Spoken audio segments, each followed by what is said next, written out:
So it's finally September, the month of the great lock-in. The great lock-in.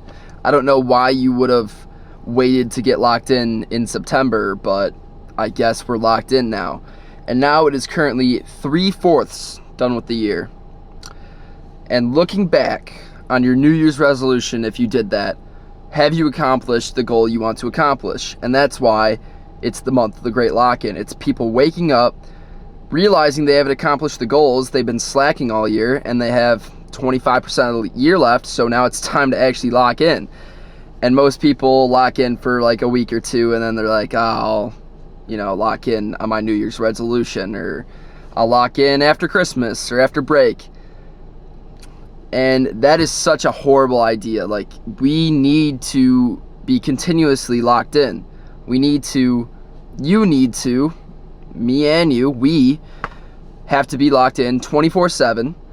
At the same time, taking into account that we don't want to be too stressed. We don't want to put so much stress on our body that, we become what's the word for it? Bed bound.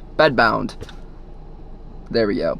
So we don't want to become so stressed and so overtaken by our ideas that we just crumble, and that's not a good. We need a good balance of being locked in while also having time for yourself. For example, myself, I've been extremely locked in, like 24/7. I need to be doing something, like I need to be productive, and I'm in this state of overproduction where I'm getting so stressed out that it's taking away from my main goals. I have to take time out of my day to just relax and sit. I can't be so overproductive to the point where I can't even sleep because I'm getting so much anxiety that I'm not doing enough. So what I would recommend for you guys is to do one thing you're truly passionate about. For myself, recording, working out. 2 things technically. I'm kind of at the butt end of the sword, but I have 2 things that I truly focus on, and I just need to do it. I need to stop watching all of these videos saying you need to be if you're not doing this, for example, a bunch of motivational speakers. Some are good, some are bad. The quote of, if you're not doing this or you need to be doing this, is realistically not helping you whatsoever. You're watching a video of someone telling you to do something, that you're doing something wrong, and you're still watching the video and you're just getting anxiety from it. What you need to do is you need to realize, okay, this is my goal, this is what I need to do, and just do it. You don't need extra motivation. You could, instead of watching that, you can have the time of watching something you enjoy. You could have already done your work and watch something you actually enjoy. Watch a movie, watch a TV show, play some video games. We're in this crisis where we have to be so overproductive that it's making us unproductive. And I'm kind of waking up to that realization. And we honestly need to do what needs to be done and take time to enjoy life. Take time to enjoy ourselves. You could play video games sometimes. Am I telling you to quit your job, quit your passion, and play video games? No. Am I telling you to play some video games after you worked out and record a video, or worked out and worked all day? Yes. Go do something you genuinely enjoy. So, what I'm going to be doing right now, it's currently, 1:20, and what I'm going to be doing is I'm going to be going to the gym, recording my lift. I genuinely enjoy recording. Sometimes I'm too tired to record, I just want to lift, but I'm kind of like that right now, but I got to do what I got to do. I love this, and all I have to do is get past the talking part of the video, which, I kind of dislike. I like just recording myself, recording my emotions, sort of thing, and I'm going to do what needs to get done. Maybe edit it today, maybe not. I'm going to post my TikToks, I'm going to do all that. Maybe I'll get to editing a little bit today, a little bit tomorrow, space out my time, sort of thing. Maybe get some homework done, and then I'm just going to relax, to be honest. I'm going to get home, I'm going to eat, do what needs to be done. 8, 9 o'clock rolls around, just gonna relax. I'm not gonna stress too much of I'm not doing enough, because you have all of this time to do. I just blanked out right there. You have all of this time to do what needs to be done. All you need to do is chip at it every single day. However, every day you miss, say you miss 1 day a week. 1 day a week, you don't progress. In a year, that's 52 days, 54, 52. 52 days if you miss 1 day a week. They're going to add up. So you guys just need to chip at it every single day. Every single day, not missing 1 day. But also not stressing that you need to do all of the work today. You need to do all of it today. It's not a linear progression that you're going to have. You can't stay like that. You quite literally just need to keep chipping at it 1% better every day, as the motivational speakers say. And yeah, you just keep at it, guys. That's all I can say. But I'm so hyped for this lift right now. We got pull today, so I'm pretty sure we have starting off with back, so that's really fun, and it's gonna be a good pump. Yesterday I had my little refeed. I didn't record it because I just wanted to have like the best workout ever, and it was quite literally, I'll put clips in of me posing, but it was quite literally one of the best pumps I've ever had. It was mind-blowing. It was 6 rice cakes, 40 grams of honey, 20 grams of peanut butter, and I found 1 ingredient peanut butter, which was literally just peanuts, and it was pretty good, guys. For the bulk, it's gonna, some peanut butter, sourdough peanut butter and jellies are gonna be in the mix, is all I'm gonna say. So let's go crush this pull day.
Alright guys, time for the annual leg day.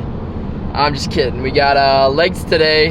But what I have noticed, I don't know if a lot of you guys know, but I am recovering from a bunch of knee pain. I had severe tears in my knee tendons. Can't remember the word for it.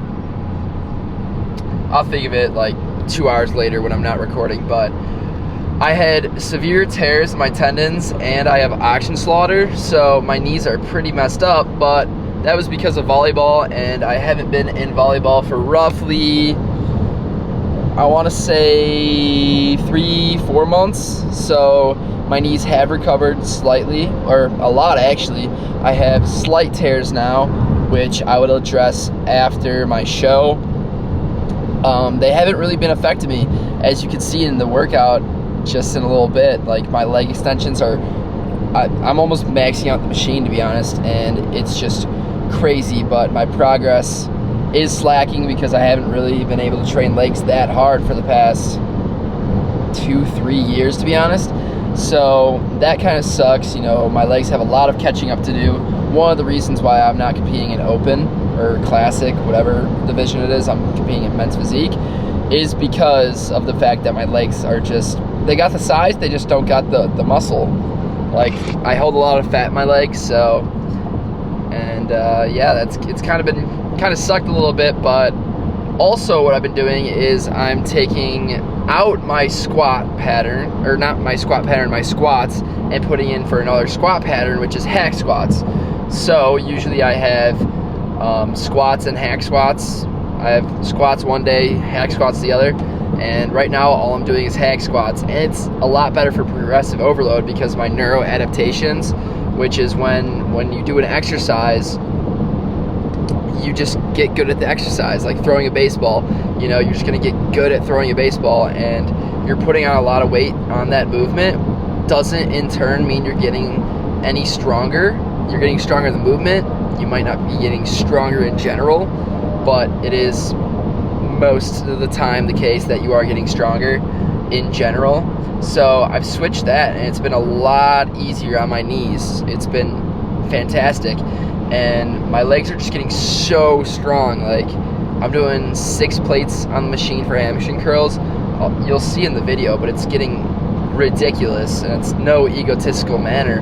I'm literally just so blown away from the fact that my legs are actually doing pretty decent. Like, they could be a strong point, and I just don't know it because I haven't been able to train them. And it's not that I've been slacking, it's been I basically could not train them for the longest time. And it's so great that I can actually train them now because I'm getting less fatigue in my upper body, because I would literally do push, pull, no rest. I do push, pull, push, pull, push, pull, and maybe take a rest every bi-weekly, or, you know, I would be forced to because I would have a volleyball game or something. So I was hitting upper body every single day while fatiguing with volleyball, 2-hour practices, and I was expecting to grow.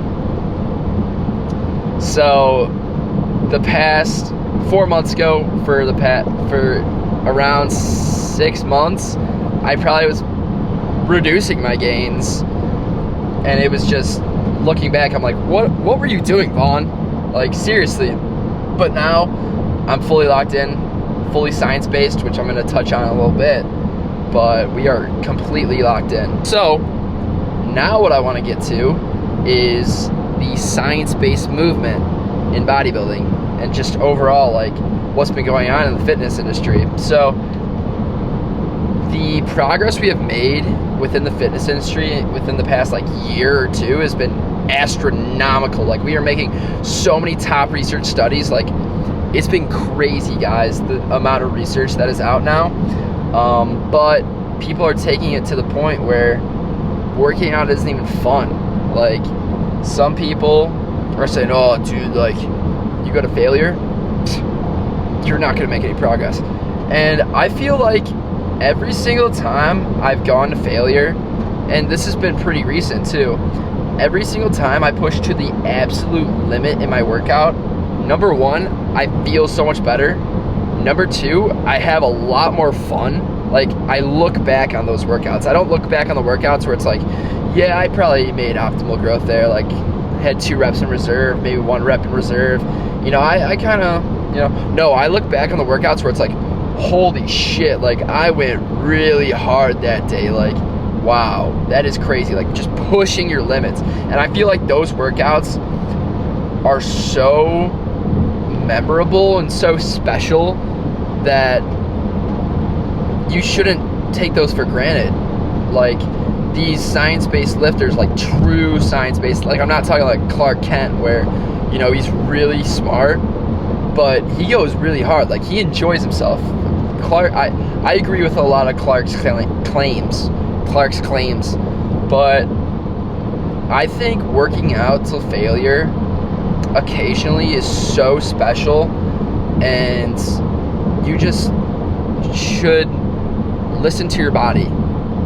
Like, if you just go so intense, that workout is worth taking an extra rest day, in my personal opinion.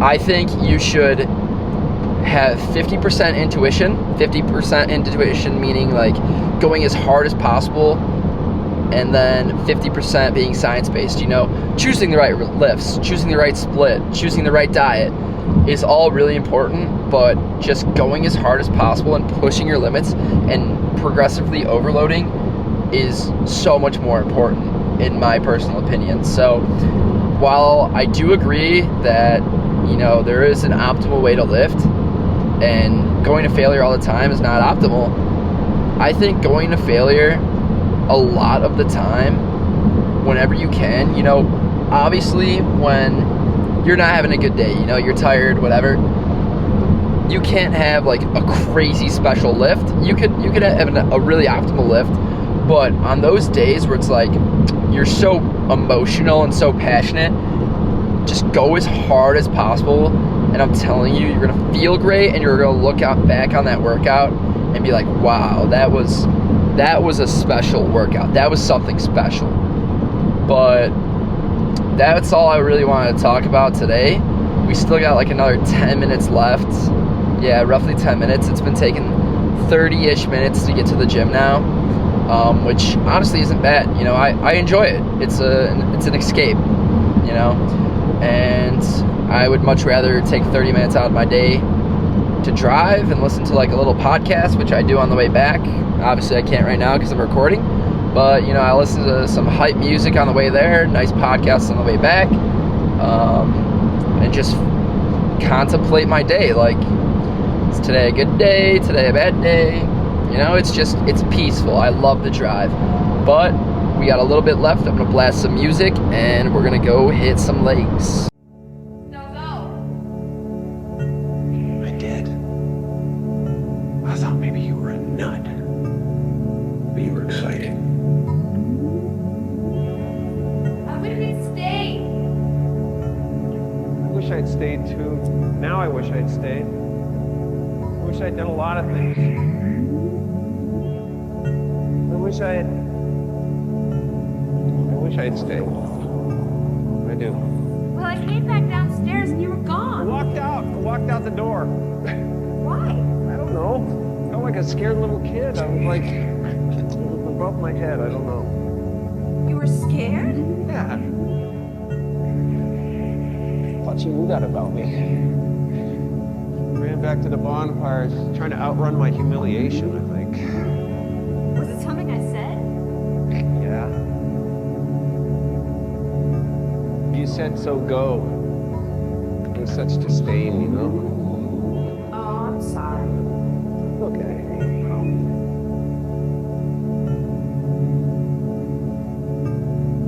Jolie? What if you stayed this time? I walked out the door. There's no memory left. Come back and make up a